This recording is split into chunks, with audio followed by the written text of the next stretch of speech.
Hello dear children, subject English, Standard 7, Semester 2. Welcome back this unit number 3. Today comes everyday activity 6B, J6A, Shiv of Shankar તેના dependent છે. જો તમે activity 6A નો video બરાબર ના જોયો હોય તો ફરીથી એકવાર જોઈ લેવો, પછી જ એક્ટિવિટી 6B ને તમે આન્સર આપી શકશો. Right true or false for each sentences. દરેક સેન્ટેન્સમાં ટ્રુ અને ફોલ્સ ટાઈપ લખવાના છે. Number 1, Shankar has a big mustache. શંકરને બિગ મસ્ટાચ છે એટલે કે લાંબી મૂછો છે, મોટી મૂછો છે, તો false.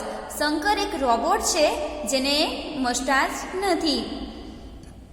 Second number, Shankar helps Shiv in the laboratory. Shankar helps Shiv in the laboratory, તો શંકર શિવને લેબોરેટરીમાં મદદ કરે છે, તો યસ ટ્રુ. થર્ડમાં છે, Shankar is a good cook. Shankar સારો રસોઈયો છે, true. 4, Shiv is a unique cricketer. Shiv એક સારો ક્રિકેટર છે, તો ફોલ્સ, કારણ કે શિવ એ શું હતો? સાયન્ટિસ્ટ, તો false.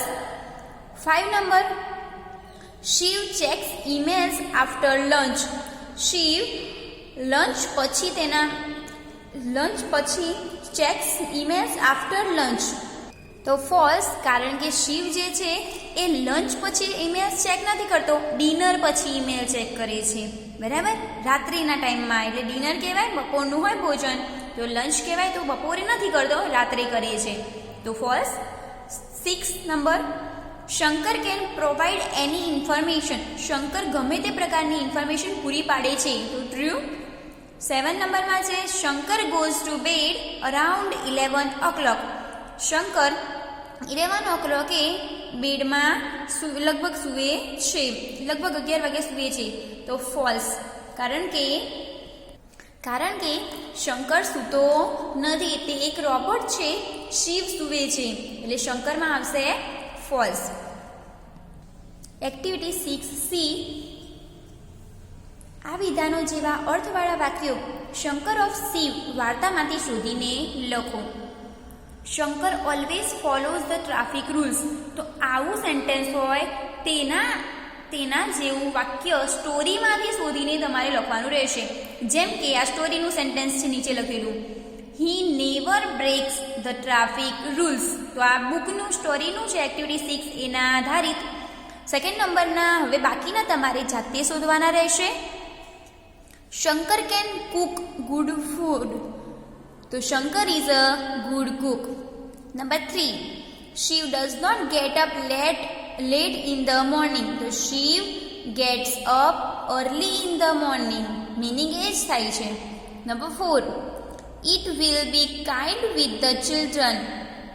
It will never be angry with them. તેઓની તરફ એંગ્રી એટલે કે ગુસ્સે થતો નથી. Number 5, there is no other cricketer like Shankar. તો Shankar is a unique cricketer. Number 6, Shankar can give any information we ask for. તો આમાં બે સેન્ટેન્સ આપણે લખી શકીએ છીએ એ સ્ટોરીમાંથી. Shankar is always ready with all the information. અને બીજું, Shankar is like a living encyclopedia. એક જીવંત જ્ઞાનકોશ છે. Number 7, Shiv tries to prepare a robot in his laboratory. So Shiv prepares a new type of robot. Number 8, Shankar charges himself at night. So he starts charging himself. અહીંયા activity 6C આપણે જોઈ. Activity 7A, fill in the information in the table. અહીંયા ટેબલમાં તમારે information લખવાની છે. આઈ એમ, તો તમારે પોતાનું નામ લખવાનું છે. બ્લેન્ક ઇઝ માય મધર, તો તમારી મમ્મીનું નામ લખવાનું છે. માય ફાધર્સ નેમ ઇઝ, તો પપ્પાનું નામ. અને તમારા કઝિન એટલે કે તમારા પિતરાઈ ભાઈ બહેન હોય તેમના નામ એ લખવાના રહેશે. તો અહીંયા લખ્યું છે, અહીંયા એક્ઝામ્પલમાં રાજની ઇન્ફોર્મેશન આપેલી છે. તો જય and Aman are my cousins. એવી રીતે સેકન્ડ લાઇનમાં આઈ સાથે તમારે આ ટેબલનો એક એ મિનિંગ છે કે તમારે વર્તમાન કાળના વર્બને કેવી રીતે યુઝ કરવા. આઈ સાથે હોય તો મૂળ રૂપ આવે છે, હી શી ઇટ સાથે હોય તો એસ કે એસ, અને પાછું ધેય સાથે હોય તો મૂળ રૂપ આવે છે. તમારે આ એક્ટિવિટીના આ ટેબલની આધારે તમે શીખી શકો છો. જેમ કે I brush my teeth at 7:30 in the morning. She brushes her teeth at 5:30 in the morning. તો મમ્મીની ડિટેલ થઈ. ફાધરની he cleanses his teeth at 5:30.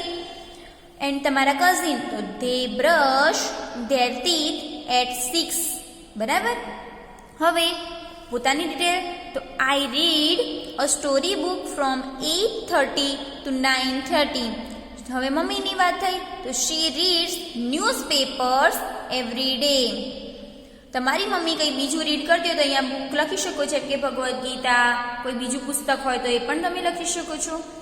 અહીંયા father he reads newspaper and they તો ધે રીડ મેગેઝિન્સ. જે પૂર્તિઓ કહીએ આપણે clip હોય તેને મેગેઝિન્સ કહેવાય છે. I go to school at 11. She goes to the mummy ક્યાં જાય market at 11:30. He goes to office at 9. They go to school at 11. તો આ પ્રમાણે રહેતું હોય છે. તમારી બાકીની ડિટેલમાં તમારી પ્રમાણે ચેન્જીસ કરી શકો છો. અહીંયા એક્ઝામ્પલ માટે લખેલું છે, I play basketball with my friends in the evening. બરાબર. તો આપણે એ પ્રમાણે લખીએ કે I play basketball with my friends in the evening. અહીંયા વિથ જે વર્ડ છે તમારે ચેન્જ કાઢી નાખવાનો છે. She goes for a walk in the evening. તે સાંજે ચાલવા જાય છે, એટલે કે મમ્મીની વાત છે. He watches TV in the evening. પપ્પા રાત્રે ટીવી જુએ છે તો watches. They go to the garden in the evening.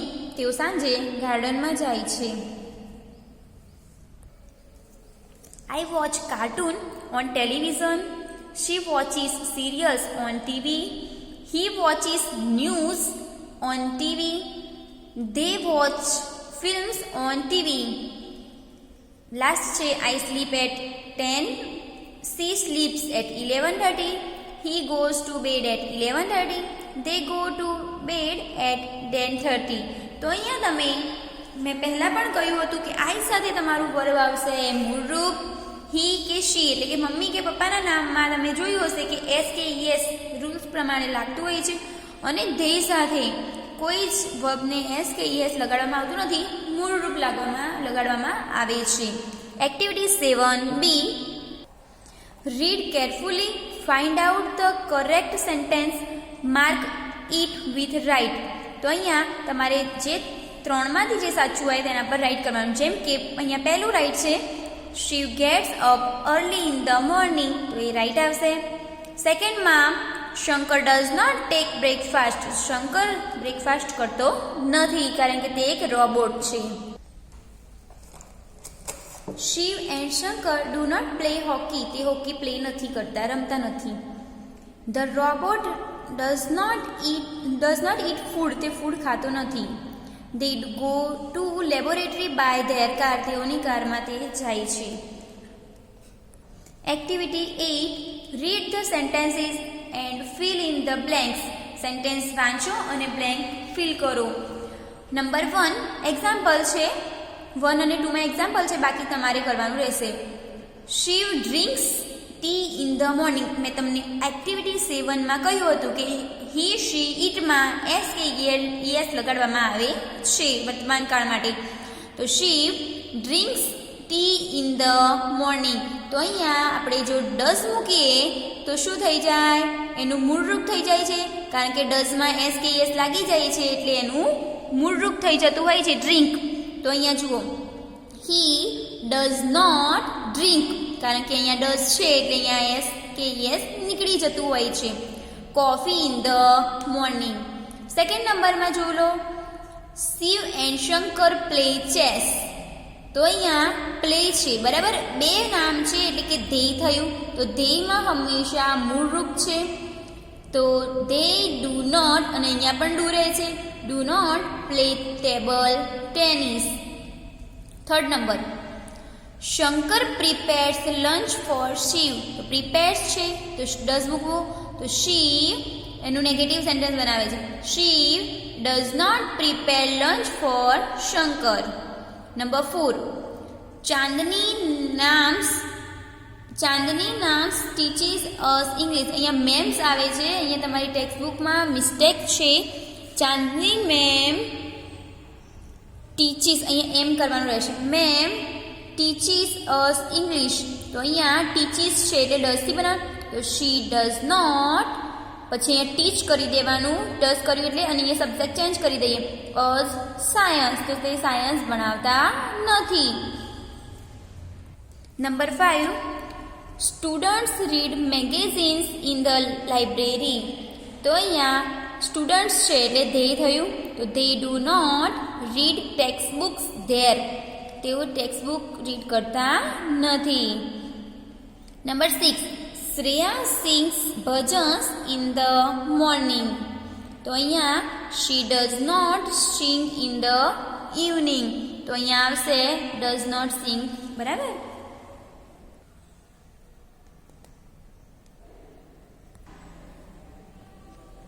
Number 7, children run in the playground. અહીંયા રન આપ્યું છે એટલે આપણે અહીંયા રન મૂકીશું, કારણ કે ચિલ્ડ્રન છે એટલે બહુવચન એટલે કે ધેય થયું, એટલે મૂળરૂપ ડુ અને રન. તો they do not run on the road. તેઓ રોડમાં રન કરતા નથી. નંબર 8, ફાધર, અહીંયા રીડ્સ આપ્યું છે. Father reads newspapers in the morning. તો અહીંયા ડઝ અને રીડ. તો he does not read in the evening.